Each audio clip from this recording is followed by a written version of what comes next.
Senator, here in Iowa, we produce about 10% of our electricity through renewable energy. Yep. Would you consider doing that on a national level and setting a standard for renewable energy? Yeah, look, again, I invite you to take a look at the great details on this thing here, but this may be the one gift that our generation, within the lifespan of our generation, can give to our children and grandchildren.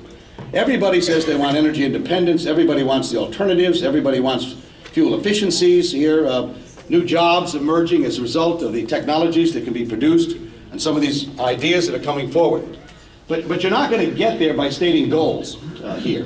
And so I'm deeply grateful to Al Gore and Bill Bradley, who called our plan on corporate carbon taxes the most bold and courageous and honest plan that's been offered by any presidential candidate here.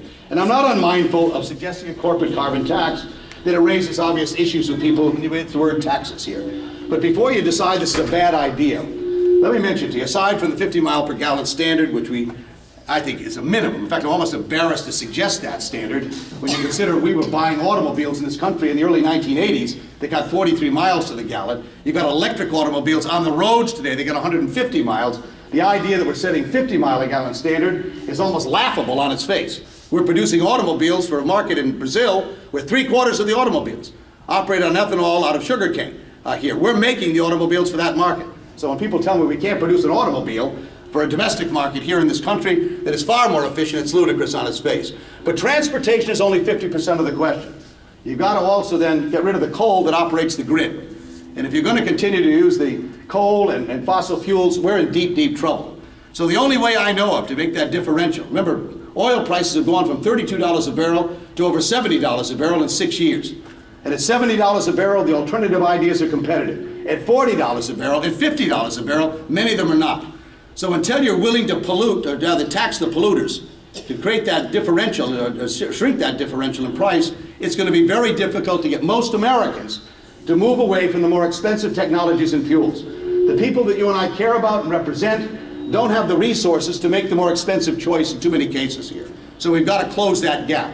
And I don't know of any other way to do this. Now, I raised $50 billion with a corporate carbon tax. That's about 10 cents a gallon. That's not inexpensive. And I use the money, by the way, to invest in the laboratories and universities to do exactly what you're talking about here, to develop alternative fuels and alternative technologies, so as a way of getting faster to independence. But also we provide tax relief for consumers who want to make that purchase of an appliance or a car that may cost a bit more so they can close that gap. But before you reject the 50 billion idea, let me remind you of this. We spend $300 billion every year to buy foreign oil, $300 billion. And somewhere between $50 and $100 billion of it goes to nations that are very hostile to our interests here. So when people tell me 50 billion is high, I would tell you that 300 billion year in and year out is far more expensive. And if you pose the question, I think, that way to most Americans, they like the idea of us becoming more self-sufficient and independent, and using the geothermal and ocean thermal gradients and the cellulosic materials that you can develop off a variety of things, putting aside the debate on corn and what that means in terms of food and prices here and the like. There are many other ideas out there that we ought to be bringing forward here to see that we achieve those goals. But it can be done, in my view. But it's going to take bold leadership that insists we move in this direction. Merely stating the goals is not going to achieve it, in my view. So you have my commitment to do everything I possibly can to see to it that we move in that direction. And Iowa can play a critical role, obviously. I don't need to remind you of that out here with the opportunities that have been presented as a result of what you're doing in agriculture here, becoming a food supplier, now to an energy supplier. And there are related issues that have to be worked out. But nonetheless, I think we have a great opportunity to do this. And I can't think of any greater gift that we could give the coming generation than a nation that was independent, utilizing technologies and fuels that moved us in the opposite direction of global warming, cleaned up our health issue, produced jobs, and provided the security for our country and developing nations that didn't have to rely on other nations that are only providing oil. Why does China be unwilling to help us out in Darfur? Why are the Russians reluctant to work on the nuclear issues in Iran? All because of energy issues.